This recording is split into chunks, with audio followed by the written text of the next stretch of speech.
vistam-se de pano de saco, passe a noite chorando, orando. Talvez ainda haja esperança. Olha para o sacerdote e diz: uivai, provoque um dia santo, diferente. Provoque um dia de jejum, de santidade.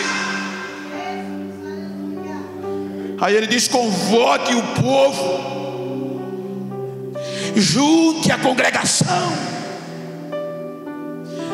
tragam os filhinhos, provoque um dia de proibição. Até a criança de peito vai ter que jejuar.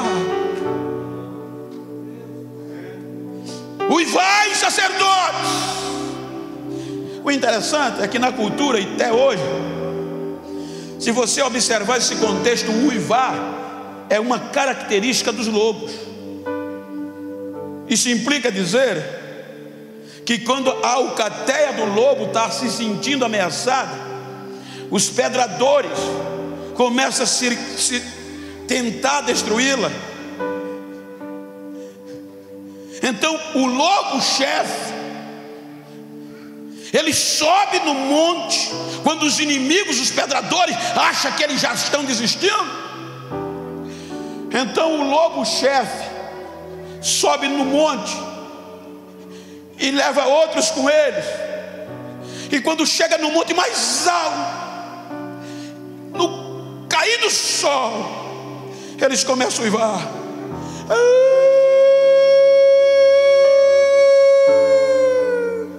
Aí o vento leva. Só enquanto aquele uivo passa, aonde o vento leva, os pedradores ouvem e começam a dizer: ainda estão vivos, ainda estão vivos, e não entram. Diga para quem está falando: independente das circunstâncias, estou vivo.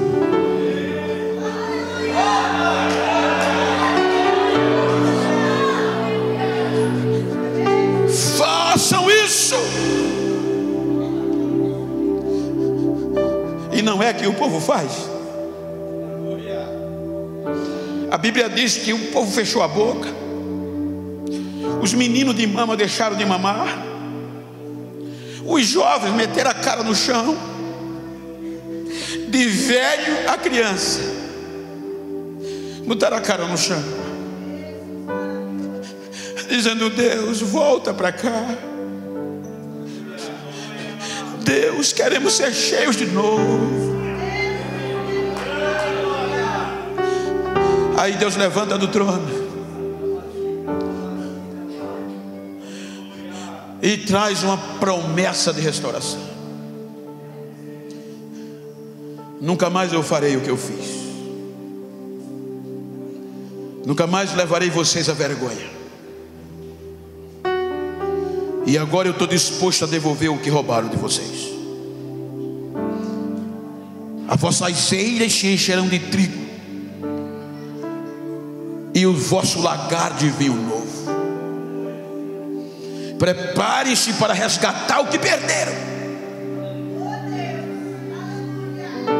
Mas, Senhor, estamos sem nada de equipamentos. As nossas podadeiras estão apodrecidas.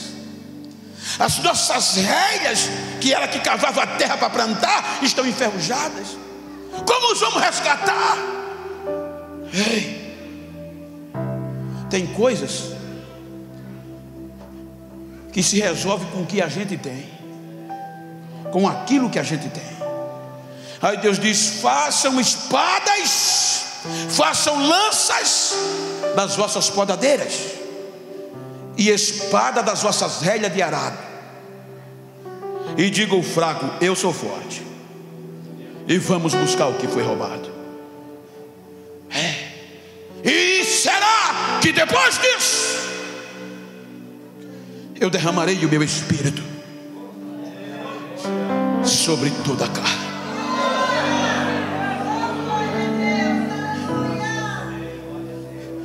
Deus usa este livro, este profeta,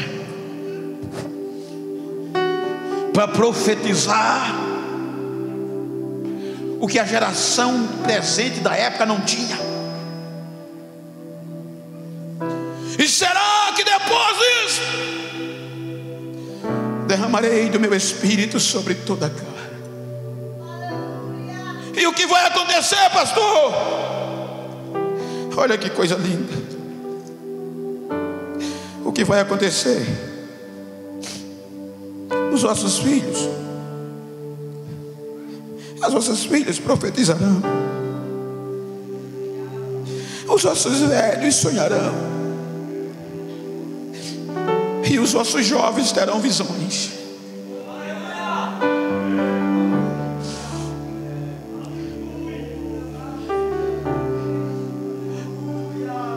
O tempo passa,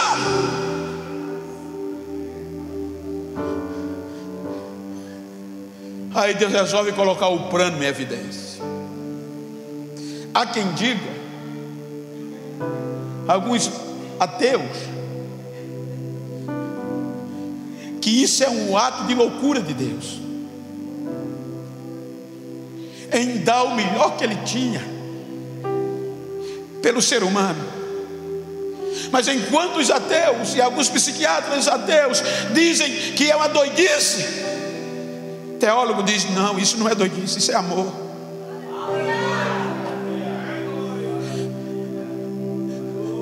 Aí a gente vai para Lucas, Evangelho segundo escreveu São Lucas, capítulo 1. Olha o que é que acontece. Nós estamos em uma palestra, pelo menos é isso que eu estou sabendo. Capítulo 1, versículo 26.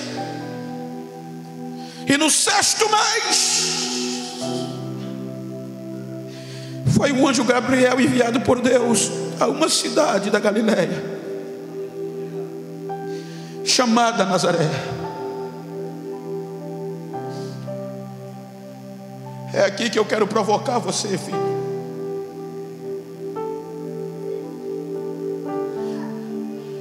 O anjo Gabriel chega em Nazaré,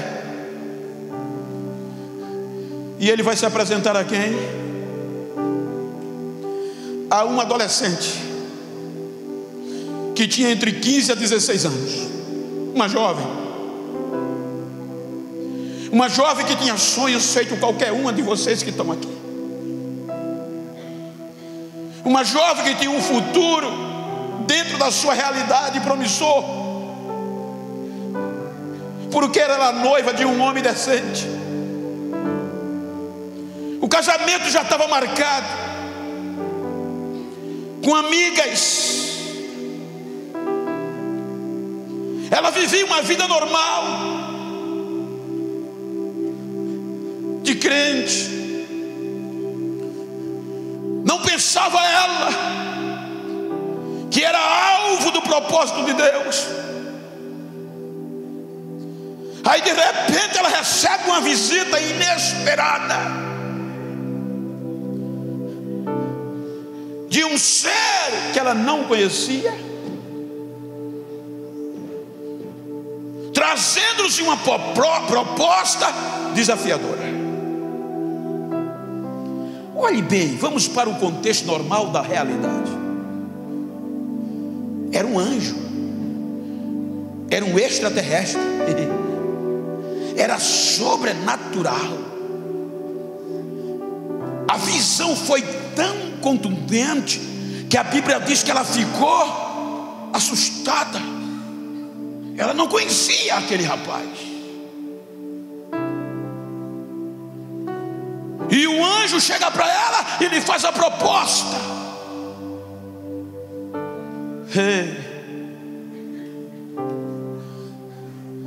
Tem que abrir mão de algumas coisas.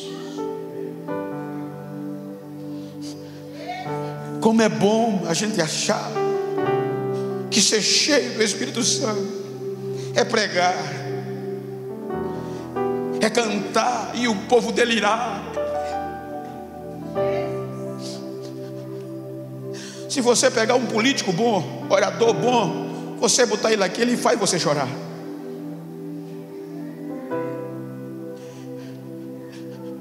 Mas o problema está quando ele sair daqui.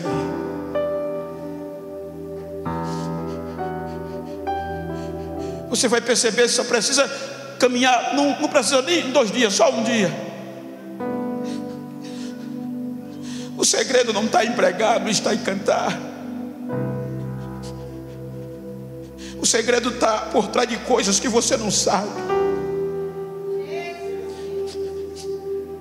Que como ser humano, você abre mão dos seus direitos. Tem noite que você chora a noite toda querendo a carne pecar. E você grita, você esmurra a parede. Me ajude. Eu não quero perder o teu espírito.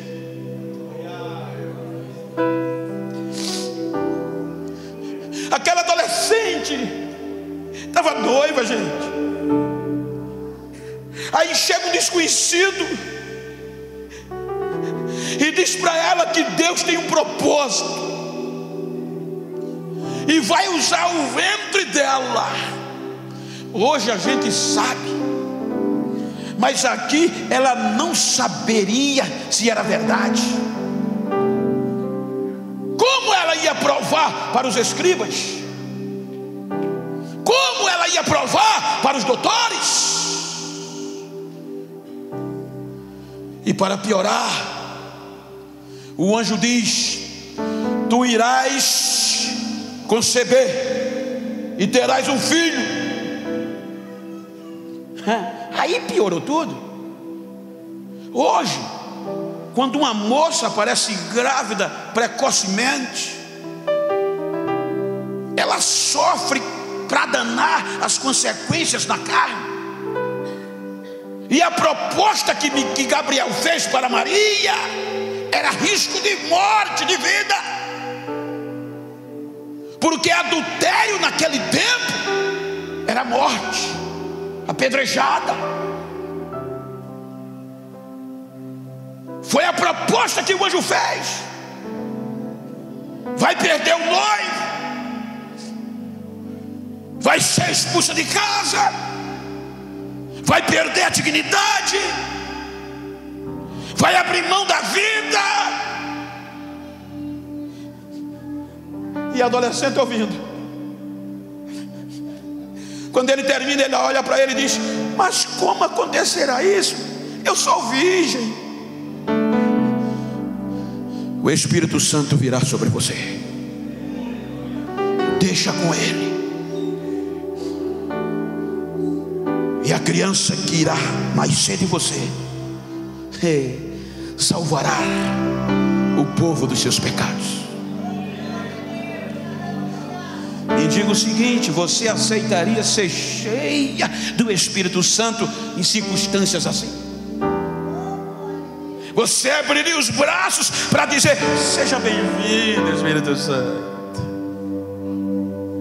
sabendo que daqui a 13 meses, quando a barriguinha começa a desaparecer, você, na ótica normal, seria apedrejada,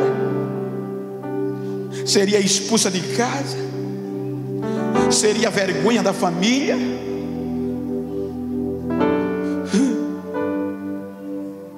Ser cheia do Espírito Santo é andar contra a lógica do mundo. É às vezes você querer fazer uma coisa e não pode fazer. É o amiguinho do lado fazendo, é o outro fazendo. Por que não vem? Na pós-modernidade que a gente está, que a gente não consegue se desvencilhar dos nossos WhatsApps. Quantas vezes a gente está na igreja e mandando mensagem da igreja, conversando com os amigos dentro da igreja no WhatsApp. Isso é ruim, não. Mas nem 2 horas. Não generalizo. A gente tem dificuldade de desligar o telefone para ouvir Deus falar. É o que foi dito aqui. Quantas vezes a gente não está dentro da igreja, mas estamos fora espiritualmente, porque essas facilidades que estão num clique, leva a gente a alcançar algo tão fácil. Entendo o que eu estou dizendo. Não estou falando de forma pejorativa, mas construtiva. Eu estou falando de autossuficiência. Este derramamento, ser cheio do Espírito Santo, esta unção, ela provoca 3 reações. Primeiro, capacita. É Ele que nos capacita a sermos cheios. É Ele que dá forças. Mas é Ele que atrai inimigos. É Ele que nos transforma. Capacidade é fácil. Eu costumo sempre de citar. Ele capacita, mas Ele atrai adversários. Por quê? Porque você vai bater de frente contra o mundo. Precisamos ser protestantes. Não simplesmente batermos no peito e dizer que somos evangélicos e andar do mesmo jeito que o vazio anda, que o mundo anda. Precisamos contagiar a nossa geração, como nós somos diferentes. Somos diferentes. Somos diferentes. É Ele que nos dá essa capacidade. Eu acho lindo. A gente gosta da história, mas se nós olharmos a história de homens que foram sacudidos por esse Espírito Santo, que é o mesmo que está entre nós, a gente se assusta. Como é que eles conseguiram e a gente não vai conseguir? Vai sim. Vai sim. A gente acha lindo quando lê a história de Spurgeon, o homem que pregava, sacudia multidões, o homem que fazia convite, milhares de pessoas eram arrebanhadas. Mas quando saía do culto, ia dormir 3 dias no mínimo deitado, a enfermidade matando ele. Quando saía na rua, até quem diga que ele era depressivo, porque a própria convenção batia de frente com ele. Ei, ser cheio tem comprometimento. Ser cheio do Espírito Santo, ele não só capacita, é bom, mas ele atrai adversidades. Homens como Simon, o homem que foi o provocador do avivamento em Los Angeles, o homem que através dele o Espírito Santo derramou o avivamento de uma forma tão terrível que alvoroçou o mundo, mas não podia pregar no púlpito porque era preto. Morreu com depressão. O grande protagonizador da reforma protestante, o homem que teve coragem de enfrentar concílios, defendendo as suas teses, as suas convicções, cheio de Deus, Martim Lutero. Mas lutava com uma ferida na perna que não sarava.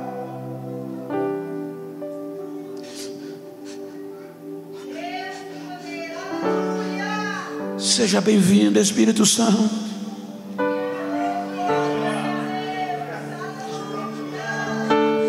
Eu não estou fazendo medo a você, eu estou sendo realista. querendo que você sacuda esta geração. Eu estou querendo que pessoas olhem para você e sintam vontade de ser santo. Mas pastor, eu sou muito novo. Maria era adolescente, Daniel era adolescente.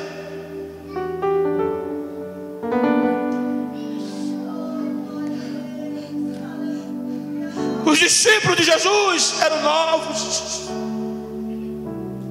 mas eles não perdiam um momento, eles não perdiam uma oportunidade. Faz-me lembrar de um grupo de jovens norte-americanos, por falar de ser cheio, de dar vazão ao Espírito Santo, irmãos. Não é simplesmente um culto, isso é decisão. Eu não quero e jamais quererei que você saia daqui fazendo corrupio, pulando. Isso é bom, mas eu quero que você saia daqui convicto. Se quer ser cheio, que quer dar vida e bem-vinda ao Espírito Santo, tem que ter atitude, tem que ter atitude, tem que ter decisão.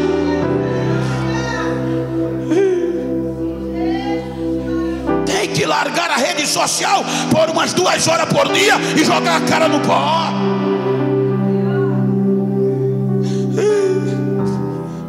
Então aquele grupo de jovens norte-americanos, no meio do capitalismo, no meio das farturas, Carlinhos sabe, das nações que eu andei, nunca vi tanta fartura feita aos Estados Unidos,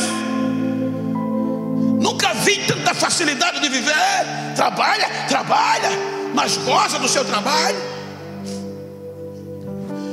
Um grupo de jovens americanos fez uma excursão espiritual,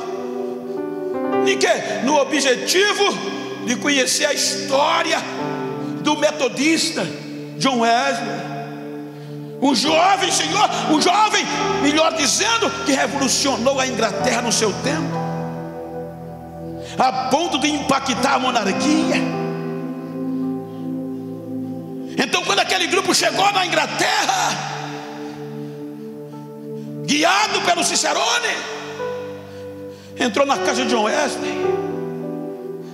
Para muitos era mais uma excursão. Aqui era onde ele orava, a cadeirinha estava lá e a marca do joelho. Aqui era a escrivania onde ele pregava, escrevia os seus sermões. Aqui era a sala, a cama onde ele dormia. Para muitos era uma excursão. Terminou a visita, terminou o que foram fazer, e no final do dia voltaram para o ônibus para ir voltar para o aeroporto. Quando chegaram no ônibus, que foram contar, faltava um jovem, Frank, faltava um jovem. Tentaram procurar por ali, não encontraram. Vamos na casa aonde a gente estava. Chegaram, entraram de novo na casa de John Wesley procurando um jovem. Foram na escrivania, lugar limpo. Foram no quarto, lugar limpo. Foram na sala, lugar limpo. Quando chegaram na cadeirinha que John Wesley orava, aquele jovem estava com a cara molhada de lágrimas em cima da cadeira e o joelho no chão. E a oração, o grito daquele jovem era: Senhor, tu não usaste John Wesley, através do teu espírito, tu não sacudiste o mundo por John Wesley. Eu estou aqui, Senhor, faz de novo. Me enche de novo, Jesus. Usa-me, faz de novo. Aí, enquanto ele gritava, o Cicerone chegou, botou a mão no ombro e disse: Billy Graham, meu filho, levante, o nosso ônibus já está indo embora. Aí hoje a gente ouve falar e lê livro de Billy Graham, o homem que recusou se tornar o homem mais poderoso do mundo. Diz a história e os amigos de lá que ele se recusou a ser candidato à presidência dos Estados Unidos. Por quê? Porque ser cheio de Deus e fazer a obra de Deus é a maior recompensa que um ser humano pode ter na terra.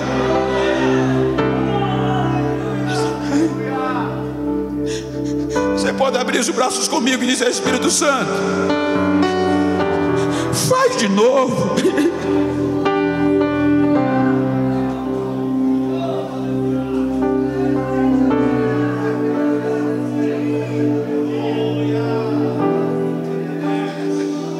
Precisamos ser cheios do Espírito Santo.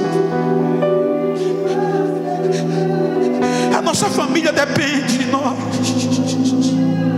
A nossa sociedade depende disso.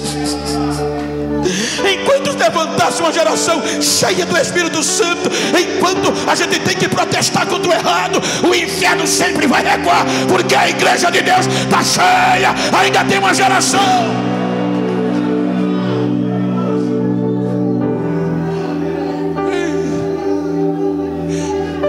Derramarei do meu Espírito sobre toda a carne.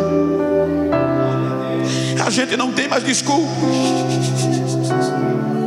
Essa unção no Antigo Testamento era para pessoas específicas. Nem todos tinham direito.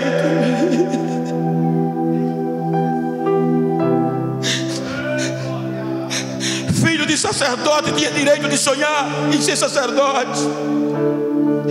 Filho de profeta tinha desejo de sonhar em ser profeta.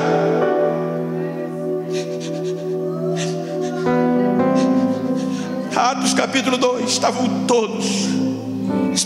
todos reunidos no mesmo lugar.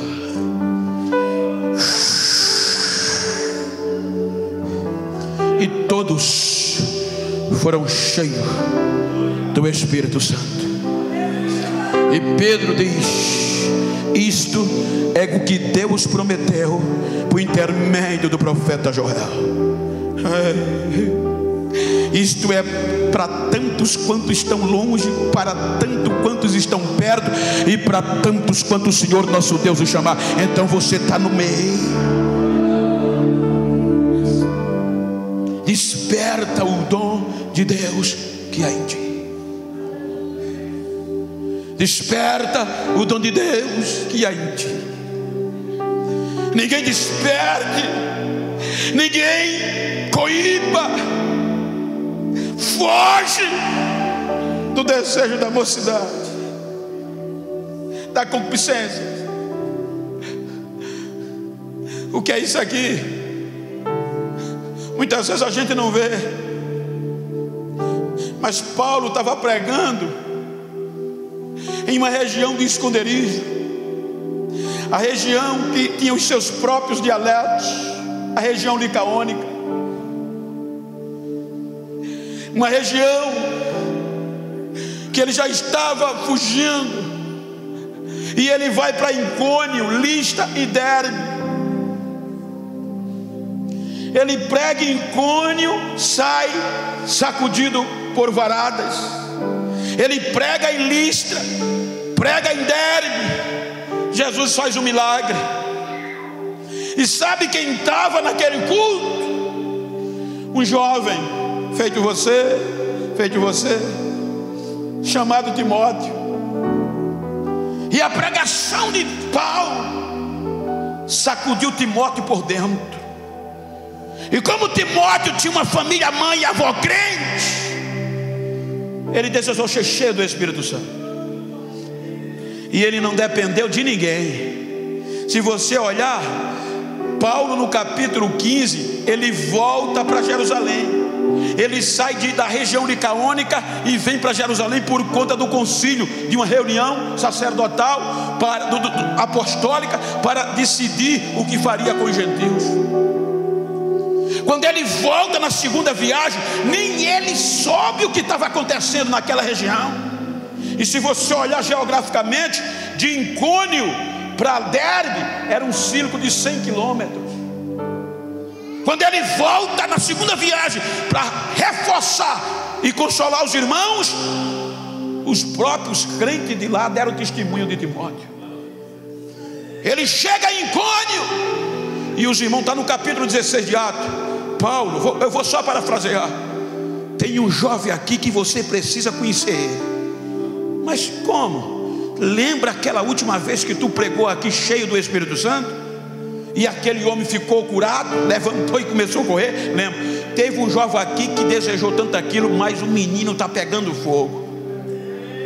Você precisa conhecê-lo. Quando ele chega na cidade de Listra, disseram a mesma coisa. Paulo, tu conhece um jovem chamado Timóteo? Pense no menino cheio. Rapaz, quando ele chega em Derbe, a notícia do mesmo jeito. Ou seja, o terrível, cheio de Deus, batia um circuito de 100 quilômetros, pegando fogo, sacudido pelo Espírito Santo. Veja que quando Paulo o conheceu,